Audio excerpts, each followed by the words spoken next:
Hi, I'm Katya. And I'm Rin. And we're here at Commonwealth Holistic Herbalism in Boston, Massachusetts. And on the internet everywhere, thanks to the power of the podcast. Woo! Mm-hmm. All right, so it's June, and it's time to talk about first aid kits. Yeah. June is like the kickoff to summer adventure season. But also here on the East Coast, it is the kickoff of hurricane season. And it's not the kickoff of wildfire season. That happened actually quite some time ago. It was a while ago. Yeah, I think the boat has sailed on that one. But it's, whether you are thinking about summer in terms of going out and having fun and climbing mountains or doing whatever, playing Little League, I don't know, all the different things. And the potential for, hey, getting hurt sometimes while you're having fun. Or whether you're planning for weather events or whatever else that could be coming your way and making sure that you're prepared for whatever not fun kinds of things could happen during that time.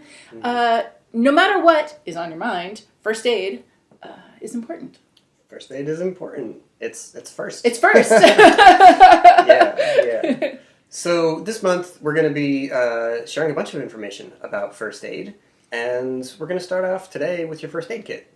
So, if you already have a first aid kit around, it's not something that you set and forget forever, right? Yeah. It's going to need some maintenance. And if you don't have a first aid kit to brush up and update, but instead you need to start fresh, then this is a great time to do it. Yeah. When we think about, first aid kit, that might be, a bag that you have that you bought so that you could put it in your car. But it's not what you have in your bathroom or your kitchen or your whatever. Or it might be there's so many different ways to think about what even is a first aid kit. But the bottom line, the most important thing is that whichever kind you have, whatever kind of philosophy of being prepared you have, it requires care and feeding. Because sometimes you have to swap things out. You have to just check, make sure everything is still good in there. All that stuff is what we want to look at today. Yeah. So we're going to cover both today. But first we want to give you our reclaimer. And that's where we remind you that we are not doctors. We are herbalists and holistic health educators. The ideas discussed in this podcast do not constitute medical advice. No state or federal authority licenses herbalists in the United States, so these discussions are for educational purposes only. We want to remind you that good health doesn't mean the same thing for everyone. Good health doesn't exist as an objective standard. It's influenced by your individual needs, experiences, and goals. So keep in mind, we're not attempting to present some kind of single, dogmatic, right way that you must adhere to. Everyone's body is different, so the things that we're talking about may or may not apply directly to you, but we hope that they'll give you some new information to think about and some ideas to research and experiment with further. Finding your way to better health is both your right and your own personal responsibility. This doesn't mean you're alone on the journey, and it doesn't mean that you're to blame for your current state of health, but it does mean that the final decision, when you're considering any course of action, discussed on the internet, prescribed by a physician, whatever, that's always your choice to make. Mm-hmm. All right. And also, we just want to make a quick plug here for our Herbal First Aid course, because there's a lot of Herbal First Aid info in there. You might be surprised. Yeah. You can find a lot more information in there about getting your kits together, all the stuff you're going to need, all of the herbs that you're going to want to include, and how to take care of all the different sorts of accidents that take place in the course of any person's life. Mm-hmm. You can find that and all of our courses at online.commonwealthherbs.com. And as you might already know, if you're a frequent listener of the pod, of course, all of our courses come with live Q&A sessions twice a week, lots of ways to get in touch with us directly, us personally, me and Rin, and also Kenton and Emmy who work as mentors. We will personally answer your questions anytime you have them, as many as you have them. We really want you to learn this stuff. We don't just want you to buy the course. We want you to actually learn it and be able to do this in your life. So we really want to make sure that every single question you have gets answered. Plus our student community that is pretty awesome, and just lots of other really great stuff that comes with all of our courses. Oh, and also lifetime access and full updates into the future and everything else. Yes. Yeah. all that good stuff. Yeah. And also, because we're going to really focus on first aid this month, we made you a coupon for the Herbal First Aid course. If you use the code First Aid when you're checking out to purchase that course, then you'll get $25 off. And first aid is all one word, Right, no right. space in between, just first aid all together. Thanks. Yeah. Good. All right, so let's get to the kit. And the first thing here to do is to inventory what you've got and where you've got it. Yes. Yeah, I think we want to bring them together. Yeah, that second part is really important. Because most people, just like in real life, don't actually keep everything in a first aid kit in a kit, right? Right, centralized. Yeah, most people have like their Band-Aids in the bathroom and like, you know, something in the kitchen and something here and something there. And like when you need it, you kind of just know where you keep the things in your house. And so you get all the different things, but they're not, for like most people, I don't know, if you're anything like how I grew up, it's not all in the same place. A lot of it was in the linen closet in my mom's bathroom, but not all of it. Like a bunch was also in the cabinet over the knife drawer in the kitchen. Yeah. And then there was like, you know, whatever. So... Right, and then when you bring herbs into it too, you may be like, oh, I'm bleeding. Okay, I stop the bleeding over here, and then I go over there to get the wound cleaner, and oh yeah, my herbal wound wash is in my other room, and I go and grab that, and now there's like blood all over the floor. Little trails as you're going from place to place, you know, yeah. Right. Yeah. So it's not ideal, honestly. Yeah. But it's like also just sort of, it develops organically, like no shade, right? Like this just happens. This is how my house was, it's probably how your house was, it's how all my friends' houses were. It's like, it's just kind of the way it goes. And so as you are right now, like as you're going through all of your herbal first aid supplies and regular first aid supplies and over-the-counter first aid supplies and all that stuff, and you're realizing like, oh, I have all these things in different places, this is the perfect time to just look at your house and find a place that makes sense to be the centralized location for all the stuff. And that's probably going to be either in the kitchen or in a bathroom, because when you are wounded, you also need the sink, you know, because like to wash stuff out. So like that it kind of makes the most sense for it to be in one of those two places.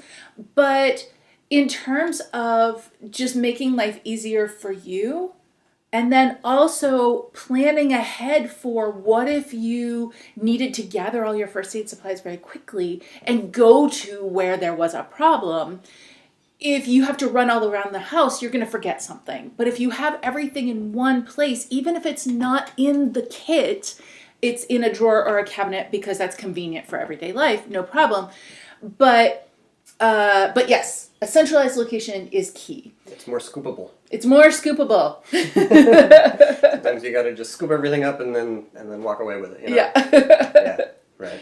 Yeah. So yeah, make a plan for that. Figure out what the best option is going to be for you and where you're living right now, and move some items. You know, and as you're doing that, as you're going through your first aid supplies and all that stuff, you want to be checking to make sure that each of those items is still good, right? Some things are supposed to stick. Are they still sticky? Yeah. Some things are not supposed to stick together. Have they like fused because there was weird moisture that you didn't notice, and now it's a glom of unusable objects? Like, okay, that happens. Yeah. It's not the end of the world, but you need to know before you get hurt. Ideally, right? If you're an herbalist, you probably got tincture bottles, and you probably have a lot of your tinctures in the dropper tops because it's easy to grab it and take a squirt, right?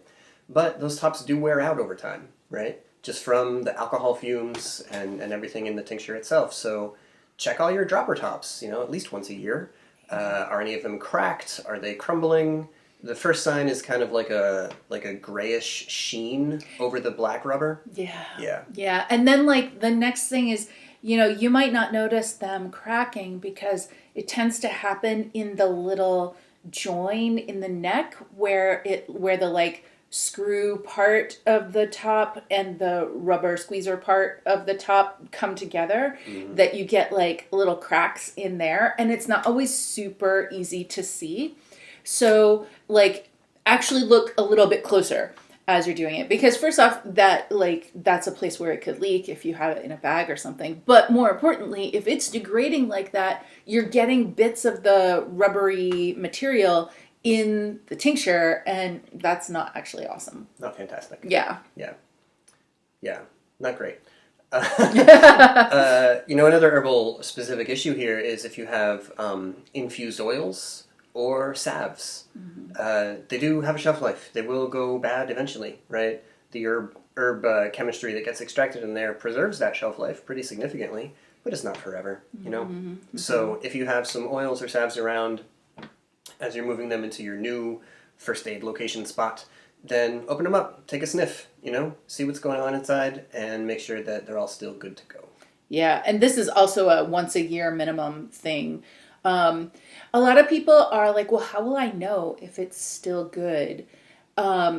And with salves and oils, that's a little easier than other situations because you can smell rancid oil. If you've never smelled rancid oil, is that like at some point in your life you have? Yeah, you have. But really, like if you have a salve that has a lot of essential oil in it, it might be a little harder to smell. But I have had salves with essential oil in them, and they still eventually, like, they will go rancid, and you can smell it. So really open it up, have a good strong sniff, and then the other thing to be looking for is mold. So if if you have a salve, it's in like a tin or something like that, and realistically, it's your salve in your home. You probably use your finger in the salve, right? Like, that's not gross. Yes, if that was like something that somebody was selling to you, then it would be gross, but it's your stuff. That's not gross.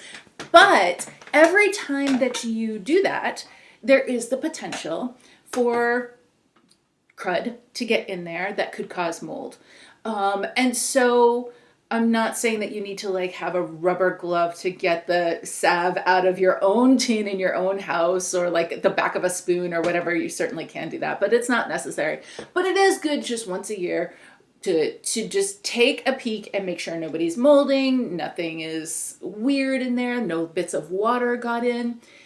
And if you keep lotions in your kit, then lotions are like bonus complexity because they can go rancid on the oil side because lotions is oil and water mixed together, right? So the oil parts of the lotion can go rancid, or the water parts of the lotion could cause mold. So we're looking for both factors there. Yeah. All right. And, we're not herb only purists around here. Okay.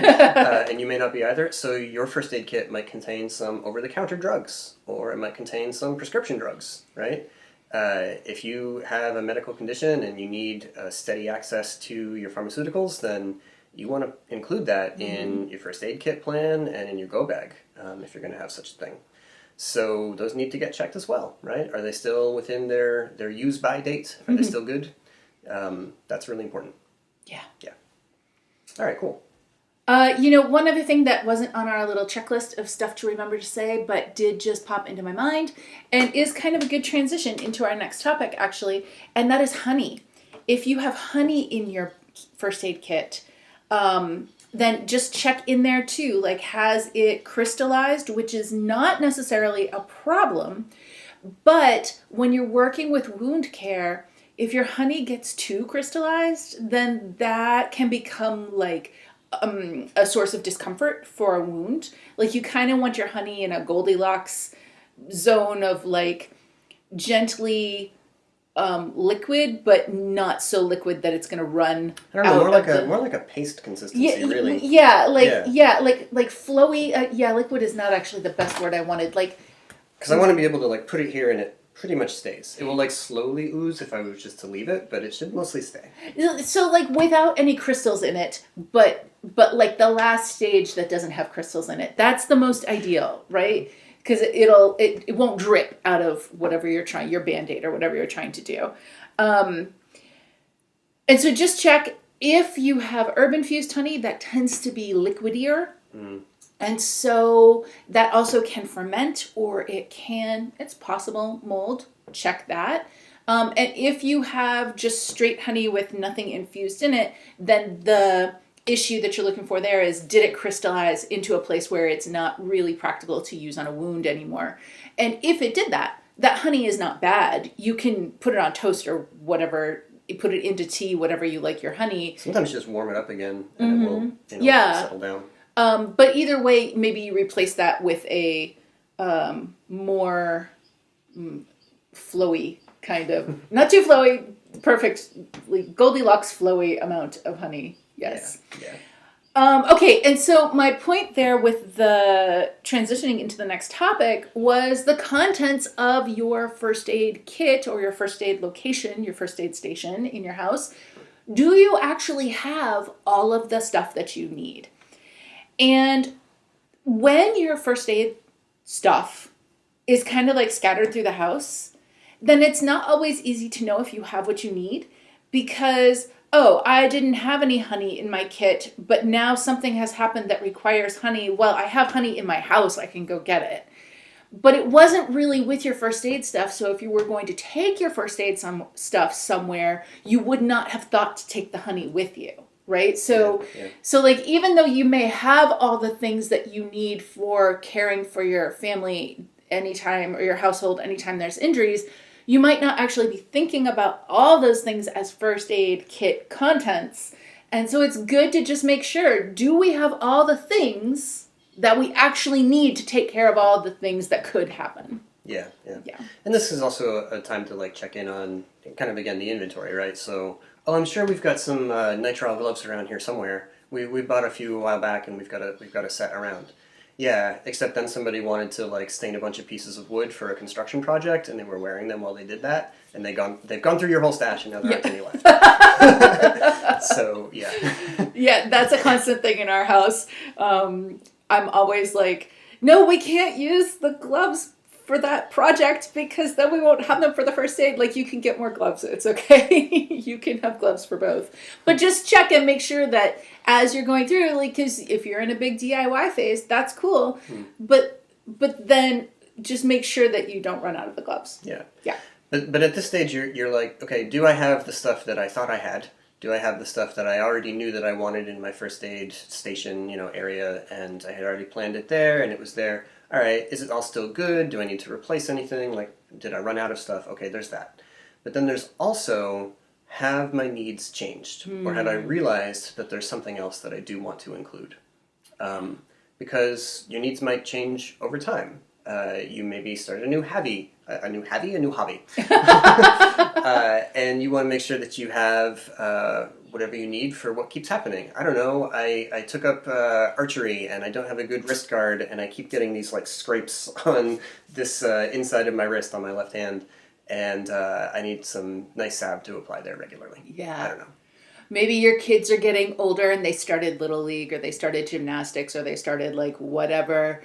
Maybe you started a new DIY kind of hobby, which I fully support. But most DIY hobbies come with some like bonus first aid requirements, like potential requirements. The occasional smashed fingernail, Hopefully not the occasional finger in the saw.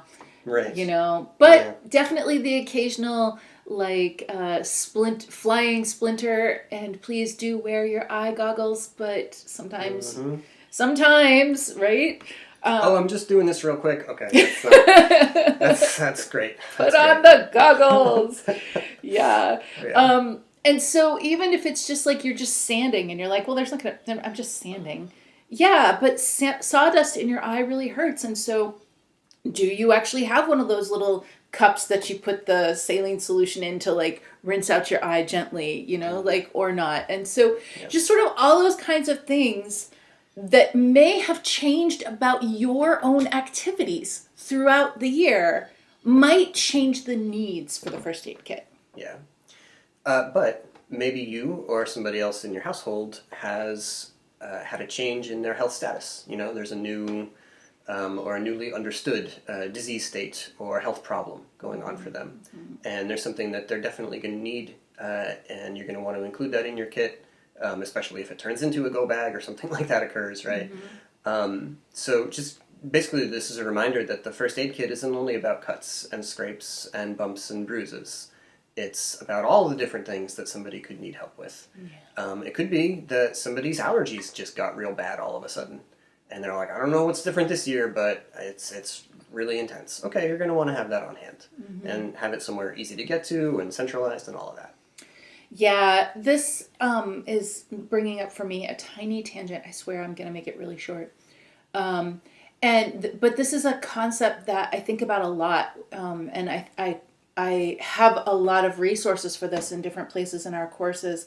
But I call them herbal care kits because it's not exactly a first aid kit, but it's also not just random things on a shelf. It is like if there's something that happens that isn't first aid, like seasonal allergies, it's not exactly first aid, but it's also a thing that happens every year. It's very predictable. You know how it happens, you know when it happens.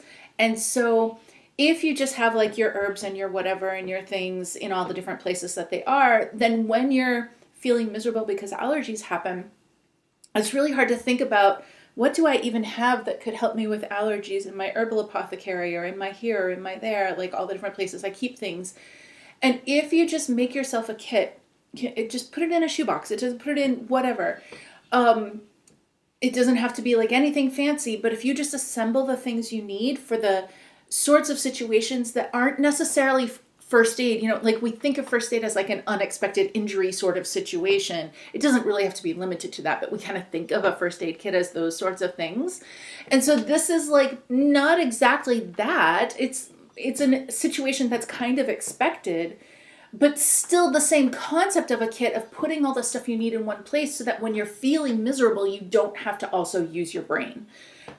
So I call these herbal care kits, and it's, I think, a great idea to, at the start of every season, just make sure that you have the stuff you need for that season of the way that you tend to get sick in that time, or your household tends to as well. And so you can be kind of extending your concept of a first aid kit to sort of include that herbal care kit as well. Mm-hmm. Yeah, yeah. And one I don't know, circumstance to put into your mind when you're considering an herbal care kit that you'd want to have around could be that there has been some kind of a disaster in our area. There's hurricanes, there's flooding, there's fires, there's tornadoes, there's landslides, there's all kinds of things that can happen. And it may happen that you live somewhere where this occurs and you either need to shelter in place or you need to evacuate, right? It may be that it's like, all right, well, we're just here with whatever we've got in the house for, we're not really sure how long, we hope it's not too long, but we don't really know, right? Or we've got to go somewhere. We've got to go to a shelter center, right? Someplace where people are staying. And so that's a particular situation that might occur, and you want to be planning and thinking like, what would we need, not just if we get cut or if we get hurt, but what would help us to get through such a circumstance, and maybe even what would make us a little more comfortable, right? So that can start with saying like, all right, well, we know that there are these illnesses amongst the people that we're caring for here. They're going to need this medication, or they're going to need this like reliable access to this herbal remedy, right?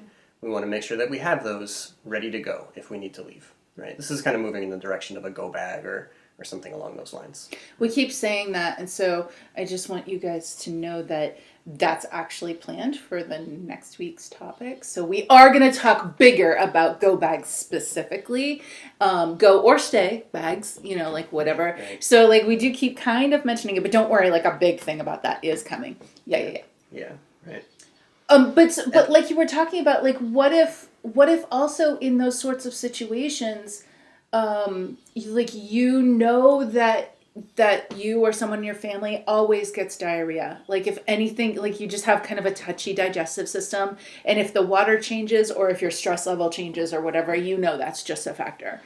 Okay, well, that's not a cut or a bruise or a scrape or whatever, but it's still like a thing that needs to be taken care of, especially in a first aid situation. And so make sure you've got the blackberry root in the first aid kit, right? Like, just because it's not a bandage doesn't mean it doesn't have a home in the first aid kit. Yeah, maybe you might have lived through a similar problem before, right? You're like, okay, yeah, last year there was this big wildfire and there was a shelter-in-place order and we were putting up the stuff on the windows to try to reduce the particulates coming through and whatever, and I got really bad migraines every day for that whole week. Okay, maybe by the end of that week you were able to find some herbs that helped you out. maybe since that time you started to learn herbalism and you're trying to anticipate that need in the future, then you're definitely going to want to include your effective migraine remedy into your kit. Yep, for sure. Yeah, so just be thinking about those kinds of things in terms of what goes into your kit or your first aid station. Yeah. And you may have people who, like, you have your household, whoever you live with, but you may also have people who you spend a lot of time with. Maybe they come to cookouts at your house really often, or maybe your family and their family go to the lake a lot, or like whatever. Hey, they're fair game. Like, you can plan ahead for things for them as well in your kit. This is like, a first aid kit is not just about you alone. Every single part of being a human is about community. And sometimes we don't like that very much. Sometimes we want, like, no, I just want to be myself. I want everything to be my way right now, all the time. And it's just not like that. We live with people. We are social animals. And so when you're thinking about being prepared for whatever might happen, be prepared for the people that you frequently hang out with too. That is a way of like expressing your love for them, and also just a way of making sure that you're prepared for a situation that they might be with you in. Mm-hmm. Yeah. Okay. So we've kind of brought up the idea of portability or potential portability.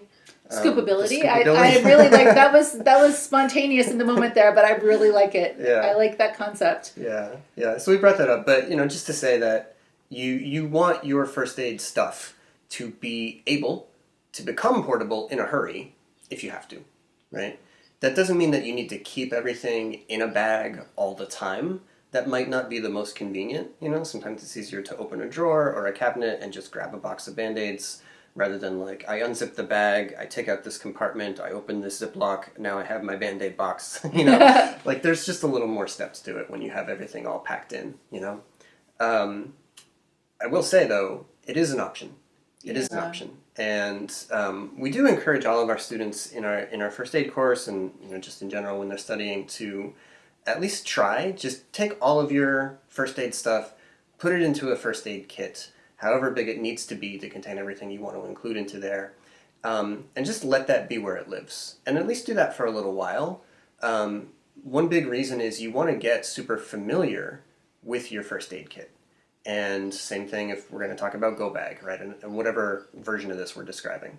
You want to be able to think of an item and know exactly where it is and how you would get to it. Mm-hmm. Like, what do I have to open? What do I have to separate? What do I have to tear? Whatever it is to get to the thing that I want. You don't want to be like, oh, I know somewhere in here there's a pair of really fine tweezers. Is it in this bag? Is it in that compartment? Like, I don't know. Now I have to pour everything out and dump it all over the floor before I can find the item I'm actually looking for, right? Right. Yeah. And like, this is not a concept that is unique to first aid kits. There's a whole industry built around making little bags that will organize your suitcase for you. Your toiletries, your makeup, your whatever. Yeah. Right, exactly. And just make it easier to pack your suitcase. So like, it's the same sort of concept. And pro tip here, whether you keep your stuff in your first aid kit all the time, or whether you just keep the bag, box, whatever, handy for if you needed to scoop it all, either way, there are lots of fancy first aid kit bags on the market out there, and they have like a billion little pockets and like all this stuff, and they're cute or tactical, depending on how you look at things. But tactical, yeah. but I just want to tell you that first off, they're usually quite expensive, and also they should be. If you are going to go that route, buy the good one. The cheapy ones, they tear. They fall apart. The pockets really fall apart. The zippers get jammed and whatever. So if you're going to go this route, spend the money on a good one. But I just want to advocate for a plain old duffel bag with a lot of gallon-sized Ziploc bags in it. And here's why. All those fancy little pockets get kind of constraining, it like a very well designed kit that is also uniquely tailored to the kind of work you're doing, then all those little pockets can be great. Yeah. But when you're looking for a generalized idea of a kit and you're purchasing one that has been made in a generalized kind of way, then all those little pockets don't always line up with what your needs are. And sometimes they're very fiddly and it's hard to get things in and out of them, and they're maybe not as big as what you need the thing to be. And so, like, I just want to normalize a plain old duffel bag. And inside of the plain old duffel bag, definitely have like organization, have gallon-sized Ziploc bags, or some of those organize your suitcase bags, like whatever. Yeah. We've done all kinds of, we have literally everything. We have a lot of different kinds of first aid kits for different reasons. Some of them are absolutely tactical. Some of them are Home Depot toolboxes, no joke. Oh, yeah. In fact, 2 of them I'm staring at right now are, one is a giant plastic see-through Tupperware bin where we keep stuff for a larger camp sort of situation. And then some really are just trashy old duffel bags with a lot of smaller bags inside of them. Having some waterproof, whether it's Ziploc or some of those suitcase organizer bags inside, is very helpful because you don't want just everything rolling around inside, and also it keeps everything clean, and if it was raining or whatever else, that's really, really good. Right. Or if you are reaching inside and you had gloves on, ideally if you have gloves or blood on your hands, blood on your hands or blood on your gloves, there we go, that's what I was trying to say, then ideally somebody else would reach into the first aid kit for you. But sometimes you are by yourself and it's you that you're taking care of, and so you're reaching into the kit. And so if everything is in a Ziploc bag, and okay, this Ziploc has all the Band-Aids, and this Ziploc has all the roller gauze, and this Ziploc has the tweezers and the scissors and all the pointy sharp things, like the needle I use for getting out the splinters and stuff, all that, whatever, then at least when you contaminate your first aid kit, it is in a way that is still protecting the actual first aid items inside, and that's better. That's better. But so yeah, apparently I want to say a lot of words about this, but I do just want to say, literally, it is fine to use whatever bag your kids outgrew from school, whatever duffel bag is not going to the gym with you anymore, whatever, you don't have to go out and buy fancy stuff. Save that money for good quality Band-Aids. And whatever else you're going to put inside your kit. That's what I have to say about that. Yeah. Well, another element that I would bring up here would be weight, especially for times when you're going to carry this with you, or you're going to be taking it, you're not sure where, you're not sure for how long. To the extent possible, you would want to avoid putting your glass bottles into your kit. Because they're heavy and they're breakable, and you can try to buffer them and protect them and all of that kind of stuff, but it's a real risk. So there are fortunately some non-reactive plastic bottles that we can pour our tinctures and our wound care oils and our whatever into, and there are ones that are very, very, very watertight, and you can throw them across the room and they'll just bounce. It's those Nalgene ones, right, that are the safest of the plastics and the least likely to have any kind of reactivity and whatever. And plastic's not ideal, but broken glass inside your first aid kit, also not ideal. Not ideal. Yeah. Not ideal. Yeah. Right. So that saves you hassle in terms of breakability, and it is lighter. Easier to carry around. Yeah. Yeah, it's one thing if you're gonna toss something in the car and take it to the local emergency shelter or whatever, okay.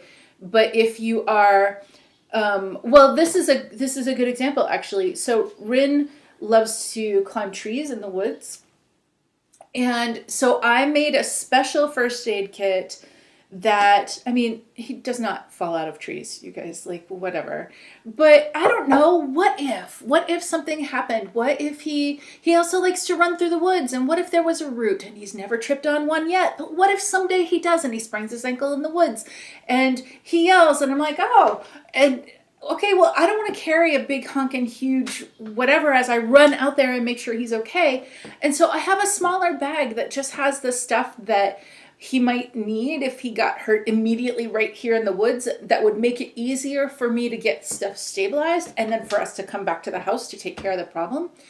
So the idea of having something super portable that is also specifically tailored to what you need it to be. So maybe you have a huge first aid kit that's your home first aid kit because you have a large household, or you always have lots of friends over, or like whatever. There's no problem with that. Your entire kit doesn't have to be like ounce counting, low weight, always ready to run. To go hike the Appalachian Trail. Right, right. Exactly. You can have sort of multiple bags that you use for, and some can be pre-packed and some can be not pre-packed.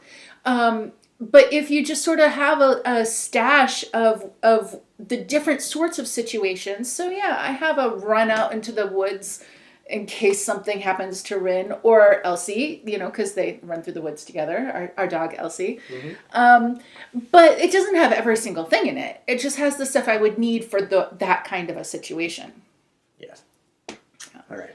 So thinking along those lines, that can be really helpful. Or like, another sort of situation that is a really good one to think about is any kind of DIY activities. Having a specific first aid kit that is like a stop the bleed first aid kit, either right there in wherever your tools are for your DIY stuff, or right by the sink, because maybe in your setup that's where you would go. But like my brother has a wood shop, and I'm pretty sure he has a first aid kit in it. Now that I think about it, like I'm sure he has a first aid kit in his wood shop, but like I thought you brought him one. No, I think my mom did. But like, if you have people in your household who go out to the garage and like work the table saw and whatever else, like, do you have what you need to stop bleeding? Because you might need to do that. And even if you're going to go to the hospital and you're like, well, I'm not going to take care of that at home. Of course we're going to the hospital. Yeah, but you stop the bleeding before you go, right? Or at least on the way, So having that kind of a thing, like really specifically tailored to what could happen using a jigsaw, because that's a thing I do these days now, or whatever, or what could happen at the sporting event that is a thing we do now, or whatever. Right. Having that as like a subset kit, and then having it lightweight and easy to take with you is important. Yeah. So we've mentioned several times this idea of like taking a moment and thinking about what you would actually need and the people around you would actually need. What are the kind of ways that they're likely to get hurt or to feel bad, like in the belly and the sinuses or wherever else in their body, right? And trying to make this tailored to the needs you can predict. So that is kind of opposed to the idea of, I'm going to buy a ready-made, generalized, do anything kind of a first aid kit. Mm-hmm. The problems with such a thing are that most of them are too small to actually be capable of addressing everything. And the ones that could address, quote-unquote, everything are too big to be useful, and they're kind of unwieldy. Yeah. Right? It's really hard to find a Goldilocks zone unless you make it yourself. Plus, when you buy the pre-made kits, the contents are not awesome. Like, it's the generic Band-Aids that don't stick very well. The scissors in there won't really be very sharp, or they won't be strong enough to cut through the stuff that you need to cut through. It's just... The whole, like, when you buy those pre-made kits, it's just nothing in there is really exactly what you actually need. Or if it is the thing you need, it's not the quality that you need. Yeah. So we are speaking in general terms. I mean, like, I know some folks who make some really great quality first aid kits. They do exist. Well, but they make tailored, specialized. Yeah. Right. Yeah. So it really is better to think about what you need and then get the individual items specifically so that you're getting good quality. And now we're to the pro tip again. and that is really don't skimp on the Band-Aids. Find Band-Aids that you like, that stick really well. For me, it is the CVS brand of the flexible fabric, but not the tough strips. Like, because those stick really, really good, but they stick almost too good because when you peel them off, they kind of like pull at the wound a little. So for me, I don't love those, but I like the CVS brand instead of the Band-Aid brand because they have a tiny bit of adhesive around the sides so that you don't get the patty part bubbling up. Yeah. Right, like, okay, I clearly have some very specific preferences here, Right. but you should have those. You should try a bunch of different things. Like, Rin's favorite is, like, if we ever run out of those knuckle bandages, you know? I like them for everything. He loves them for everything. They're going to stay where I put them. They're just way better, you know? Right? So, yeah. And the thing is that in a first aid situation, maybe you're just around your house and you could replace that Band-Aid anytime. But you don't know. Maybe you're out somewhere and you are not going to be able to replace that Band-Aid, or the Band-Aid's going to get wet, or whatever else. And so first off, just the luxury of having bandages that can stick onto you in any location, like, that is kind of amazing, actually. And so have some in all the sizes, definitely the extra large size, but also sometimes the small size is what you need. Yep. And then, and really try the different brands to see what you like best and to see what's tough and is tough enough to stand up to most things, but not so tough that it like hurts you when you take it off. Peel you down to the dermis. Yeah. Pull it off of you, yeah. Yeah. But like, so my point here is that spend the extra money on those.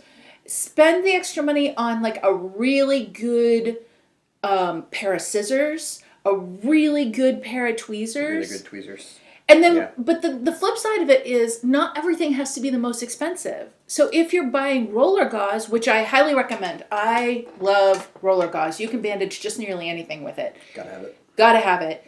But it does not have to be the individually wrapped, sterilized roller gauze. There are some times when that is useful, so like maybe get a couple, but generally you can buy the less expensive box of roller gauze that each one is not individually wrapped, but they're all like... Yeah, they're just lined up next to each other. Yeah. I mean, it's rare that we're going to be like, the gauze itself is going to go straight onto that wound. Right. There's usually going to be some other like sterile pad that would go in that place instead, and the gauze is actually just holding that on. So you don't actually need to buy the more expensive gauze, or like self-occlusive wrap is really helpful. That is a kind of mostly waterproof, I guess maybe water resistant is the better word, wrap that sticks to itself but not to you, and you put it over whatever bandage you have going on to protect it from like, okay, but now I'm going back out to weed whack again, and a roller gauze is not enough to actually keep this whole thing clean. Yeah, so it might be, sterile pad, roller gauze, the vet wrap on top. That's pretty stable. Right. Vet wrap, you might know that as vet wrap. Like if you have pets, you might know that self-occlusive wrap from that situation. Well, that's actually the thing. If you do not have a latex allergy, buy vet wrap. It's the same stuff that they use for animals that we use for humans, but it does have latex in it. So if you buy the stuff that's specifically for humans, it's more expensive. And then if you buy the stuff that's latex free, it's more expensive. And you should have at least one or two in your kit that are latex free, because you might be helping someone else who has an allergy. Right. But if you don't have an allergy, then buy, and like nobody in your household has that latex allergy, then just buy vet wrap. It's cheaper.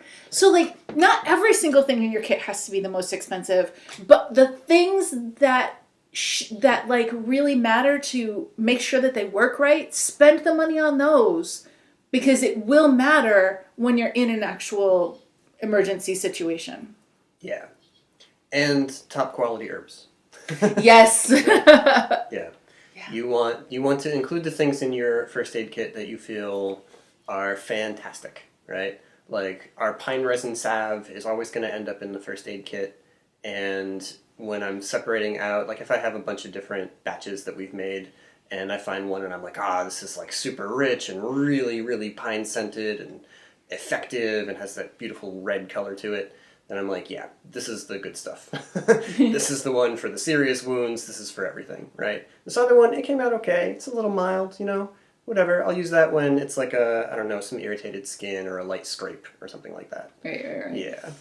Yeah. But you're going to want some herb stuff in there, And I'm sure as you're thinking of this and listening to us talk, you're like, oh yeah, I want to make sure I have this tincture blend and that thing really helps and those kind of things around, honey, hydrosols, all that kind of good stuff. Yeah, I was actually just going to go through like a really quick little, super quick list. Now listen, in the Herbal First Aid course, we have enormous lists of like all of our different kits, all the different sizes, what the kit is for, and exactly what we have in it, why it's in there, how many we have in there, all that kind of stuff. I'm just going to take one quick moment to remind everybody that we do not sell products. We are not going to sell you a first aid kit. Yeah. We're going to teach you how to make one for yourself. Right. Okay. Yes. Good job. But I do want to just do like a little rundown of some categories of things that you need to have. And so one is, pine resin salve. Or, so like you could just think of it in terms of like a wound salve, sort of like a broad spectrum wound salve. For that, we love pine resin, but it could also be like a green salve or a calendula salve or maybe yours is like, I don't know, gumweed and chaparral or something like that. Yeah, that would be nice. Sure. Yeah. And then, so something there, a wound wash. For that, we really like hydrosols. Rose water or witch hazel extract that doesn't have alcohol in it or any other hydrosol at all is our favorite. But that also could be like if you were going to make a kit that was sort of like for a more extended period of time, then maybe you would include some dry herbs in there that you could make tea that would be a wound wash. And then I would want something in the mint family or yarrow, something that had a lot of antiseptic action. All right. And then also something for burns. And so that for us, that's honey and rose water. And then the honey is going to double for wound care as well. So that's really handy. She didn't mean like mixed together. Oh, no. Right. That's true. Yeah. Rose water to spray on it to cool it down and wash it. And then after that, honey to dress it and wrap it up with. Yeah. Right. But yeah, that honey is also going to help in terms of wound care. And it's really helpful to be thinking about that. Like, how can I consolidate? Like, I could carry less if I say I'm going to have this honey for burns and for wounds, or whatever, instead of having two different things. Something to help with pain. And so that might be tinctures, that might be that you have made little herbal, like pills or pastilles or whatever, herbal lozenges of, like powdered pain relieving herbs. It might be like different sort of situations, whatever is appropriate for your family. And maybe you prefer a tincture, maybe you prefer not a tincture. Maybe you're working in a place where you can't take alcohol, so okay. But something to deal with pain, something to create calm. Yeah. And that goes both ways. Creating calm in the person who's injured and creating calm in the people caring for the people who are injured. It is always worth the wait to put nervine formulas into your first aid kits, your go bags, your street medic kits, all that stuff. Yes. Most likely to be needed. Right. Even if nobody, cuts their skin open, it's it's more likely that they're going to need some nervines. Yeah. Just, and especially like whatever your favorite, like I need to calm down immediately herbs are. For me, that's like rose and calamus and yarrow and catnip and chamomile and blue vervain and But whatever that category is for you.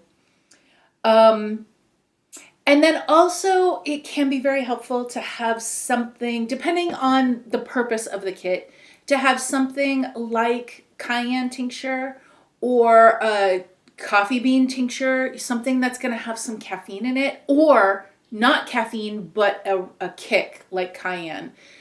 This can be really important if you're in an emergency situation and you might need to be caring for people in your community longer than your body wants to keep working. And so you don't have time to sleep or take a break. And so you need like something that's going to give you some energy to keep going. Yeah.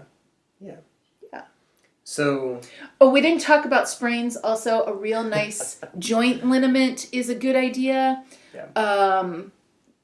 That usually, a joint liniment usually has something in there like prickly ash, and some St. John's wort and stuff usually forms a part of that formula. So that's going to double as helpful for bruises and hematoma and stuff like that. True. Yep. Cool. So those are some ideas to get you started. But again, like, take a moment, think about the last time you went on a vacation together and what like disrupted your good time. You know, it was somebody's bellyache, it was somebody's migraine, it was somebody's my joints hurt, my allergies flared up, whatever, right? Try to think through those kind of moments to anticipate what you might need in another stressful situation. Mm-hmm. Yeah. So we do include, as you've been saying, we do include listings, like multiple for various versions of kits that you might construct, various sizes or purposes in the course. And we've got pictures of what we put in them and how we pack them together and what the herbs are for and like why we chose those specific items. Not so that you can replicate it exactly, but so that you can say, okay, these are the actions, the effects that they were including in this remedy. I've got other herbs that can accomplish that I work with or I grow myself. I can put those together into a similar function, right? That kind of idea. Yeah. And the first aid course is also going to teach you more specifically about how do I cope with a bleeding wound? What do I do for a sprain? What's the right sequence of steps to take when somebody's just had a really bad burn, right? How do we cope with bug bites? All that kind of stuff. And we did take some steps to make it so that this isn't like a gory sort of a video course, right? There's not a lot of pictures of bleeding wounds and, I don't know, sticks poking out of eyes and that kind of stuff. There are some series of actual wounds. There's a series of MRSA wounds and caring for that. And there's also a series of our dog Elsie got a wound, and so we did a series of caring for that, but it's not gross looking. But the point of including that kind of thing is so that you can see each day we did this. Here's how it changed day over day. Here's what I was looking for to tell me that I was having success versus what I was seeing to say, oh, this isn't working, or, you know, what I would have, that didn't happen. It did work. But, right. But like, what was I looking for to know that it's working for sure versus to know, oh, I need to go see a doctor now. You know, like, this is safe for me to take care of right now. Is it still safe tomorrow? Is it still safe the next day? How do I know that? Okay, here's what I would be looking for. So, and then a friend of mine also got bit by a dog and let us use daily photographs of healing that wound. And so there are some real life progress pictures in there, but all of them are clean and not like disgusting looking. So you don't have to worry if you're a person who's like, I really want to learn first aid, but I have a sensitive stomach, or I want to do this with my kids, but I don't want to be looking at a horror movie. The stuff that you need to learn what you need to know is in there, and no superfluous yucky stuff. Yeah. Okay. It's not a horror movie. Right. Cool. So, we definitely think you should check it out. Again, you can find that course and all of our other courses at online.commonwealthherbs.com. And don't forget, if you get that first aid course, then in the checkout process, you want to click the button that says I've got a coupon code and put in the code first aid, all one word, for $25 off. That is going to be good for the entire month of June, and it's 2025. It is. Right now. So you could be listening to this years from now, and if that's the case, probably the coupon code won't work anymore. But, I don't know, try it anyway. Maybe I forgot to turn it off. Sure. That sounds great. Cool. Well, we'll be back soon with another episode about more first aid thoughts for you. Yeah, we've got thoughts about go bags/stay bag. We've got thoughts about bandaging and getting better at your bandaging skills. Oh, is that the mummy party? That's bandage party, mummy party. Yeah. Okay. And more coming up. So it's going to be a fun month. Yeah. Stay tuned. We'll be back soon with some more Holistic Herbalism podcasts. Until then, take care of yourselves, take care of each other, and get your first aid kit stuff together. Care and feeding of your first aid kit. All right, everybody. See you later. Bye-bye.